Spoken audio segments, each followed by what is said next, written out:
Radhe Radhe. अनीताज kitchen में आपका स्वागत है। आज मैं आपके साथ व्रत की दो ऐसी रेसिपी शेयर कर रही हूँ जो झटपट बनने वाली हैं और स्वादिष्ट तो हैं ही, साथ ही पौष्टिक भी बहुत ज़्यादा हैं, जिन्हें आपने एक बार सुबह खा लिया तो दिन भर तरोताज़ा रहेंगे। तो चलिए बनाते हैं इन्हें बनाने के लिए मैंने मीडियम साइज के 2 आलू लिए हैं, जिन्हें छीलकर साफ पानी से धोकर पानी में डाल दिया था, क्योंकि पानी में ना डाला जाए इन्हें तो ये काले पड़ जाते हैं। तो इन आलूओं को हमें काटना है और इसके छोटे छोटे पीस हमें करने हैं। तो मैंने एक आलू के 6 पीस करे हैं, उसके बाद इन्हें छोटे छोटे पीस में काट लिया है। पहले 2 पीस करे और उसके बाद हमने, अगर आलू बहुत बड़े हों तो उनके और भी पीस आप कर छोटे छोटे पीस कर सकते हैं। तो इस तरह से मैंने इन आलूओं को काटा है और आप भी इन्हें छोटे छोटे पीस में ही काटें, क्योंकि जब हम इन्हें तलेंगे तो ये बहुत कम समय में तल जाएंगे। बड़े पीस होंगे तो ज़्यादा टाइम लगेगा, इसलिए छोटे छोटे पीस में ही इन्हें काट कर लेना है। और अब हमने ले लिए हैं एक बाउल में, इन्हें पानी से धो लेते हैं। 1-2 बार साफ पानी से इन्हें धो लेंगे और उसके बाद एक कॉटन के कपड़े पर डालकर इन्हें सुखा लेंगे 2-4 मिनट के लिए, जिससे इसका जो ऊपर का एक्स्ट्रा पानी है वो सूख जाए। इस तरह से हमें कपड़े पर फैला लेना है और कपड़े को ऊपर से डालकर एक बार फिर से इन्हें इस तरह से दबाएंगे तो ये पानी ऊपर और नीचे दोनों तरफ से सूख जाएगा। तो रख देते हैं 5 मिनट के लिए। और इसके बाद हमने ली है पनीर। ये पनीर घर की बनी हुई है और देखिए कितनी स्पंजी है, बहुत बढ़िया पनीर घर पर बन जाती है। तो आप घर पर भी बना सकते हैं और बाजार की पनीर का भी इस्तेमाल कर सकते हैं। ये मैं व्रत के लिए बना रही हूँ, इसलिए मैंने इसे घर का ही पनीर इस्तेमाल किया है। और इस तरह से हम इसके भी छोटे छोटे पीस काट लेंगे। जिस तरह से हमने आलू के पीस काटे हैं उसी तरह से हम पनीर के भी छोटे छोटे पीस कर लेंगे और इसे भी रखते हैं एक साइड में। अब चलते हैं गैस की तरफ। अब हमने गैस पर लगाया नॉन स्टिक तवा, फ्लेम करिए ऑन और इसमें डाला है 2-3 चम्मच देसी घी। और जब घी गर्म हो जाएगा तो जो आलू हमने सुखाने के लिए रखे हैं उन आलूओं को हम इसमें डालेंगे और 3-4 मिनट में ये आलू बहुत अच्छी तरह से भुन जाएंगे। आलू हमें बहुत ज़्यादा लाल कर नहीं भूनने हैं, बस गोल्डन ब्राउन हो जाए उतने ही हमें तलने हैं और ये गल जाए। और 2-3 या 4 मिनट में ये बहुत अच्छी तरह से गल जाएंगे। और फ्लेम को हमने रखा है medium to low, high flame को हमें नहीं करना है, नहीं तो ये बहुत जल्दी से जल जाएंगे। इसलिए हमने लो फ्लेम पर इन्हें बनाया है, कभी लो कभी थोड़ी सी मीडियम। और इस तरह से जब ये इतने ही गोल्डन ब्राउन हो जाएंगे तभी हम इन्हें निकाल लेंगे। तो इस तरह से मैंने इन्हें निकाल लिया है एक बाउल में। अब लिए पनीर भी इसी में डालेंगे और इसी तरह से इसे भी थोड़ा सा तलेंगे। नॉन स्टिक तवे पर या पैन पर ये पनीर नीचे बिल्कुल नहीं लगेगी। अगर हमने इसे कढ़ाई में डाला होता तो ये चिपकने लगती है, इसलिए मैंने इसे इसमें भुना है। तो 2-3 मिनट में ये भी बहुत अच्छी तरह से गोल्डन ब्राउन हो जाएगी। तो हम इसे भी इसी स्टेज पर निकाल लेंगे। इसे ज़्यादा बिल्कुल नहीं भूनना है, क्योंकि ज़्यादा भुनने से फिर ये थोड़ी सी कड़ी सी हो जाती है। थोड़ी सॉफ्ट रहे इसलिए हमें थोड़ी हल्की ही भूननी है। और आप चाहें तो इसे बिना भुने भी डाल सकते हैं, लेकिन मैंने थोड़ा सा इसे तल लिया था।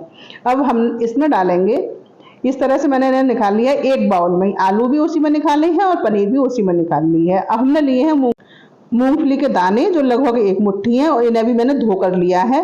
और धोकर लेने से इनकी जो डस्ट होती है वो हट जाती है और 1 मिनट में ये सूख भी जाते हैं। तो इस तरह से हमने इन्हें भी भून लिया है और निकाल लिया है। और इसी घी में हम डालेंगे थोड़ी सी किशमिश, जो लगभग 2 चम्मच है, और इन्हें भी तल लेते हैं।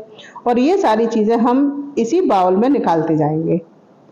इसके बाद हमने लिए हैं थोड़े से काजू और बादाम के हमने 2-2 पीस कर लिए हैं और काजू 2 पीस हैं, तो इनको भी हम इसमें डाल देते हैं। तो इस तरह से हमें इन्हें भी हल्का भून लेना है, बस गोल्डन ब्राउन हल्का सा करना है, तभी ये अच्छी तरह से भुन जाते हैं। बहुत कम समय में ये सारी चीज़ें तलकर हो जाती हैं तैयार। तो इस तरह से हमने इन्हें भी निकाल लिया है। अब हम जो देखिए घी भी काफ़ी सारा बच गया है इसमें, 2 चम्मच जितना घी तो इसमें बच भी गया था। बस 1 चम्मच जितना ही घी सारी चीज़ों में लगा होगा, तो थोड़ा सा घी इसमें रह गया, लेकिन हमने डाला है इसमें जीरा 1 चम्मच, तो थोड़ा घी कम पड़ रहा था, तो मैंने जरा सा घी इसमें और डाल दिया है, जिससे ये जीरा भुन गया है।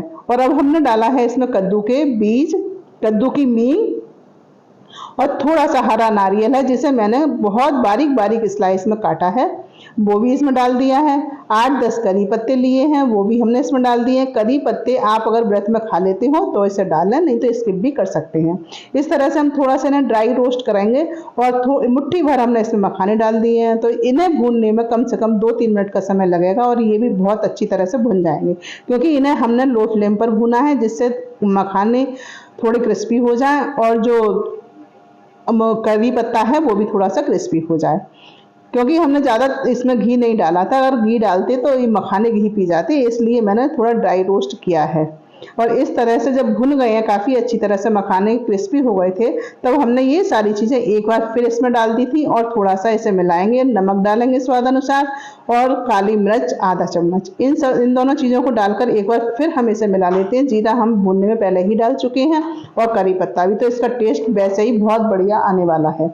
बहुत स्वादिष्ट चाट बनकर तैयार होगी। ये मैंने इन सारी चीज़ों की चाट बनाई है, जो खाने में तो बहुत ज़्यादा स्वादिष्ट है ही, साथ ही पौष्टिक भी बहुत ज़्यादा है। अगर व्रत में आपने ये एक बार बनाकर खा ली तो दिन भर आपको बहुत अच्छा महसूस होगा। तो इस तरह से आप ज़रूर इसे बनाएं। तो एक चीज़ हमारी तैयार हो गई है, अब चलते हैं हम दूसरी तरफ। तो हमने लिए हैं 2 सेब जो मीडियम साइज़ के हैं और इन्हें हमें छीलना है। ये मैंने धोकर लिए हैं और इन्हें छील लेते हैं। आपको जितनी क्वांटिटी में ये चीज़ें बनानी हो उतने हिसाब से आप सारी चीज़ों को ले सकते हैं। तो मैंने 2 गिलास तैयार करनी है, तो इस हिसाब से मैंने 2 सेब ले लिए हैं और इनको छीलकर और बीच में से जो इनका हार्ड पार्ट होता है उसको निकाल देना है। और उसे निकालने के बाद हमने मिक्सर जार लिया है और इनको छोटे छोटे पीस में काट कर इस तरह से डाल देंगे। दोनों सेब हम इस मिक्सर जार में डाल देंगे और उसके बाद हमने लिए हैं 4 बादाम जो भीगे हुए हैं और छिलका उतारकर इसमें डाल दिए हैं। अब इन्हें थोड़ा सा पीसा है, लेकिन ये ड्राई हैं इसलिए पिसे नहीं, तो मैंने इसमें थोड़ा सा दूध और 2-3 चम्मच चीनी के डाल दिए हैं। चीनी ऑप्शनल है, आप चाहें तो डालें, ना डालना चाहें तो इसमें शहद डालकर भी पी सकते हैं। थोड़ा मीठा हो जाएगा अच्छा सा, इसलिए मैंने इसमें डाला था। और बारीक बहुत बढ़िया स्मूथ पेस्ट बन गया है, तो हमने इसमें डाल दिया है 1 गिलास दूध और एक बार फिर से चला लिया है। तो बहुत बढ़िया बनकर तैयार हो गया है शेक। एप्पल शेक है ये, तो मैंने ये एप्पल शेक बनाया है और इस तरह से हम 2 गिलास बिल्कुल तैयार हो गया है। अब हम इसमें डालेंगे कुछ चीज़ें, थोड़े से अनार के दाने इसकी गार्निशिंग के लिए। और अनार के दाने डालने के बाद हमने इसमें डाले हैं थोड़े से बादाम और पिस्ता जो मैंने पहले ही काट कर रखे हैं। आप इनकी कतरन बना लें और उसके बाद इसके ऊपर गार्निशिंग कर दें। बहुत बढ़िया, बहुत टेस्टी और बहुत ज़्यादा पौष्टिक, बहुत ताकत मिलने वाली है। इस तरह से आप व्रत में बनाकर पी सकते हैं। तो ये हो गया एप्पल शेक तैयार और उधर हमारी हो गई है चाट तैयार। तो एक कुछ मीठा कुछ नमकीन तीखा, बहुत दोनों ही चीज़ें एकदम तैयार हैं। आप इन्हें कभी भी बनाकर खा सकते हैं, किसी भी व्रत में खा सकते हैं। तो इस तरह से आप एक बार ज़रूर ट्राई करें, आपको बहुत अच्छी लगेगी। और आप इस चाट के ऊपर खट्टी चटनी, मीठी चटनी कुछ भी डालकर खा सकते हैं, लेकिन मैंने इसमें नींबू डाला है तो आप नींबू डालकर भी इसे खा सकते हैं। तो हमने गार्निशिंग के लिए थोड़े से डाले हैं इसमें अनार के दाने और ज़्यादा पौष्टिक हो गए। और इसमें रखा है नींबू, आप नींबू डालकर भी खा सकते हैं और चटनी और सॉल्ट डालकर भी खा सकते हैं। दोनों चीज़ें इतनी बढ़िया तैयार हुई हैं, बहुत अच्छी। आप इन्हें किसी भी व्रत में कभी भी बनाकर खा सकते हैं, बहुत ज़्यादा पौष्टिक हैं, एनर्जिक हैं। तो आप इन्हें बनाएं, खाएं, एंजॉय करें। और मेरी वीडियो अगर पसंद आई हो तो इसे लाइक, शेयर एंड सब्सक्राइब करना बिल्कुल ना भूलें। अगली बार फिर मिलते हैं एक नई वीडियो में, नई रेसिपी के साथ। तब तक के लिए जय श्री राधे।